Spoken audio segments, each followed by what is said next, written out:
एक ऐसा वैज्ञानिक जिसने करोड़ों लोगों की जान तो बचाई, लेकिन उसके कारण लाखों लोग मारे भी गए। ये बात है 19वीं सदी की, जब बार बार फसल उगाने की वजह से ज़मीन में नाइट्रोजन खत्म हो रही थी। माना जाने लगा कि अगर सब कुछ ऐसा ही चलता रहा तो आने वाले 30 सालों में आधी दुनिया भूखमरी का शिकार हो जाएगी।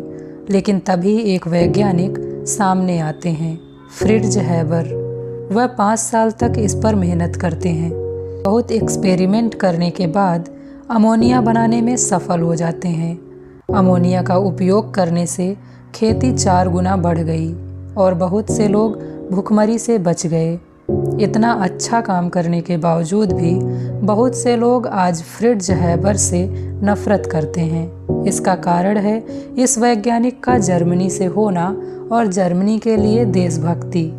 प्रथम विश्व युद्ध के दौरान वह जर्मनी की मदद करना चाहते थे, इसीलिए उन्होंने अमोनिया से एक बहुत ही खतरनाक बारूद बनाया, जो है अमोनियम नाइट्रेट। इस बारूद की वजह से जर्मन सेना ने बहुत से लोगों को मौत के घाट उतारा। इसके बाद इन्होंने एक गैस क्लोरीन को भी बनाया, जिससे बाद में 5000 सैनिक मारे गए।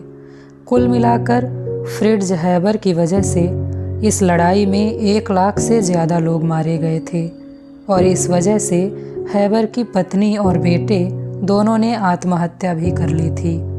नंबर 2, आखिर कैसे एक सैनिक की भूल की वजह से करोड़ों लोग मारे गए। यह घटना है 1918 की, यानी जब प्रथम विश्व युद्ध चल रहा था। उस समय हेनरी टैंडी नाम का एक ब्रिटिश सैनिक जर्मन सैनिकों से लड़ते हुए थक चुका था और एक गड्ढे में बैठकर आराम कर रहा था। तभी हेनरी देखता है कि उसकी तरफ एक व्यक्ति आ रहा है, जो कि कोहरे की वजह से ठीक से दिख नहीं रहा था। इसीलिए हेनरी उसकी तरफ बंदूक तान के खड़ा हो गया। लेकिन जब वह व्यक्ति हेनरी के पास आया तो हेनरी ने देखा कि वह व्यक्ति घायल जर्मन सैनिक है, जिसके पास कोई हथियार नहीं है। वैसे तो हेनरी ने इससे पहले बहुत से जर्मन सैनिकों को मौत के घाट उतारा था, लेकिन इस सैनिक को देखा तो हेनरी का मन बदल गया, क्योंकि वह सैनिक एक तो घायल था और ऊपर से उसके पास कोई हथियार भी नहीं था। इसीलिए हेनरी ने उस जर्मन सैनिक को छोड़ दिया और वह सैनिक वहां से चला गया। लेकिन हेनरी को क्या पता था कि वह हिटलर को जिंदा छोड़ रहा है। यदि उस दिन हेनरी ने एक गोली उस सैनिक को मार दी होती तो आगे चलकर करोड़ों लोग अपनी जान नहीं गंवाते। इस वीडियो को आखिर तक देखते रहिए। इस वीडियो में आप ऐसी घटनाएं जानेंगे जो वाकई आपको हैरान कर देंगी। दोस्तों, समय के साथ साथ फैशन ट्रेंड बदलते हुए आप सबने देखा होगा। एक ज़माना था जब सलमान खान के तेरे नाम वाले बाल हर कोई रखना चाहता था, लेकिन आज के समय अगर कोई ऐसे बाल रखे तो वह मजाक बन जाता है। वैसे तो लड़कियों की पतली कमर आज भी बहुत पसंद की जाती है, लेकिन 16वीं सदी में यूरोपियन देशों में महिलाएं अपनी कमर को पतली करने के लिए भयानक दर्द से गुजरती थीं। वह अपनी कमर पर एक टाइट कपड़ा बांध लेती थीं, जिससे भयानक दर्द होता था। इसकी वजह से कई महिलाओं की जान चली गई। आज भी कई महिलाएं अपनी कमर को पतला दिखाने के लिए टाइट कपड़े पहनती हैं। इसी तरह पहले चीन में महिलाओं का छोटा पैर महिलाओं की सुंदरता का प्रतीक माना जाता था, जिस वजह से महिलाएं अपने पैरों को टाइट कपड़े से बांध लेती थीं, जिससे पैर बड़ा ना होकर छोटा सा हो जाता था। महिलाएं पैर को इतना टाइट बांधतीं जिससे उनकी उंगलियां टूटकर अंदर की तरफ मुड़ जाती थीं और पैरों में ही चिपक जाती थीं। सुंदर बनने के लिए आज भी चीन में कई महिलाएं अपने पैरों पर ऐसे ही कपड़े बांधती हैं। कितनी अजीब बात है। यहाँ महिलाएं अपंग हो सकती हैं, लेकिन बदसूरत नहीं दिखना चाहती। नंबर 4, 1960 तक कोई औरत प्रेग्नेंट है या नहीं, यह चेक करने के लिए एक पंजे वाले मादा अफ्रीकी मेंढक को महिला के मूत्र का इंजेक्शन दिया जाता था। यदि मेढक 12 घंटे के भीतर अंडे दे देती तो उस महिला को गर्भवती माना जाता था। नंबर 5, म्यांमार में भी महिलाएं अपनी गर्दन को लंबा करने के लिए एक अजीब तरीका अपनाती थीं, क्योंकि यहाँ महिला की लंबी गर्दन को सुंदरता का प्रतीक माना जाता था। वहाँ के लोगों का मानना है कि औरत की गर्दन जितनी लंबी होती है वो उतनी ही ज़्यादा सुंदर और आकर्षक लगती है। गर्दन को लंबा करने के लिए छोटी उम्र में ही लड़कियों की गर्दन में ऐसे रिंग पहना दिए जाते हैं।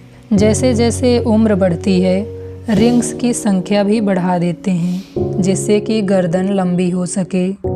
आज भले ही यह फैशन हमें बहुत अजीब लगे, लेकिन एक ज़माने में इसे ही सुंदरता कहा जाता था। जिस औरत की गर्दन जितनी लंबी वह औरत उतनी ही ज़्यादा सुंदर होती थी। नंबर 6, ये बात है 1838 की, जब एडगर एलेन नाम के एक व्यक्ति ने एक कहानी लिखी। इस कहानी में 4 लोग समुद्री जहाज से यात्रा कर रहे थे। तभी वह जहाज एक तूफान में फंस जाता है। जैसे तैसे करके वह तूफान से तो बच जाते हैं, लेकिन वो समुद्र में अकेले पड़ जाते हैं और उनके पास खाने को भी कुछ नहीं होता।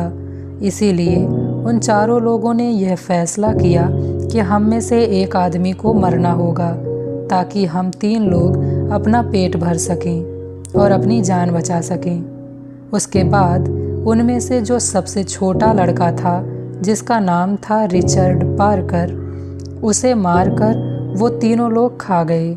लेकिन आश्चर्य की बात यह है कि किताब लिखने के 50 साल बाद ठीक ऐसी ही घटना हकीकत में हुई।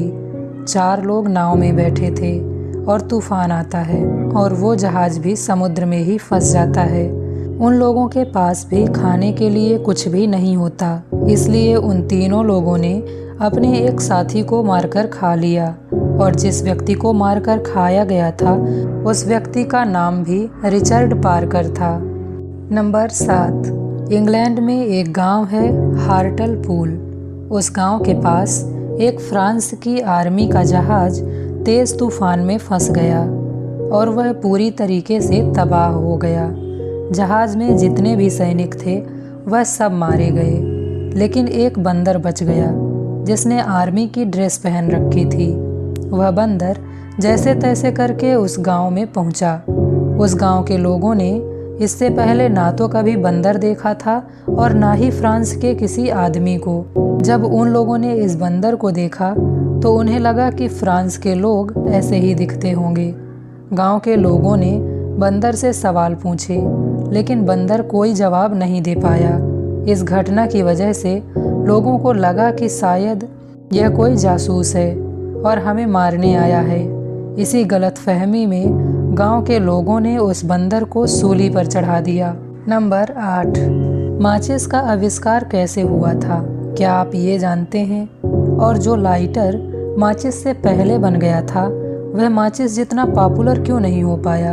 चलिए जानते हैं। ये घटना है सन 1826 की, जब ब्रिटिश फार्मासिस्ट जॉन वॉकर आम दिनों की तरह दवाइयाँ बना रहे थे।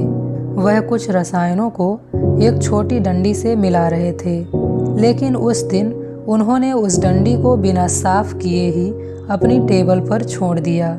दूसरे दिन उन्होंने देखा कि डंडी पर लगे रसायन पूरी तरह से सूख चुके हैं और उस डंडी से चिपक चुके हैं। लेकिन जब उन्होंने उस डंडी से उन रसायनों को हटाने की कोशिश की तो वह हटे नहीं। इसीलिए उन्होंने इसे किसी खुरदुरी जगह पर रगड़ा। रगड़ने की वजह से उस रसायन में आग लग गई। इससे उनके दिमाग में माचिस बनाने का आइडिया आया और जॉन वॉकर ने माचिस बनाई और उसे मार्केट में बेचना शुरू किया। वैसे तो माचिस से 3 साल पहले ही लाइटर बना दिया गया था, लेकिन लाइटर से भी ज़्यादा फेमस माचिस इसलिए हो पाई क्योंकि एक तो यह सस्ती है और दूसरा इसे यूज करना लाइटर से ज़्यादा आसान है। नंबर 9, फर्स्ट वर्ल्ड वार के समय ब्रिटिश सैनिक सिर पर गोली खाते थे, लेकिन ये गोलियां वो खुद अपने सिर पर नहीं बल्कि नकली सिर पर खाते थे। दरअसल जर्मन सेना में बहुत खतरनाक स्नाइपर्स हुआ करते थे जो बहुत दूर से भी दुश्मन देश के सैनिकों को गोली मार देते थे। उनसे बचने के लिए ब्रिटिश सैनिक अपने जैसे ही डमी बना लेते थे और उन्हें दिखाने के लिए उनके मुंह में जलती हुई सिगरेट लगा देते थे, जिससे जर्मन स्नाइपर्स इन डमी पर गोली चलाते और ब्रिटिश सैनिक इनकी लोकेशन का पता लगा लेते थे। तो दोस्तों, वीडियो अगर आपको पसंद आई हो तो वीडियो को लाइक कर देना और चैनल पर नए आए हो तो चैनल को सब्सक्राइब कर लेना। मिलते हैं नेक्स्ट वीडियो में, तब तक के लिए बाय बाय दोस्तों।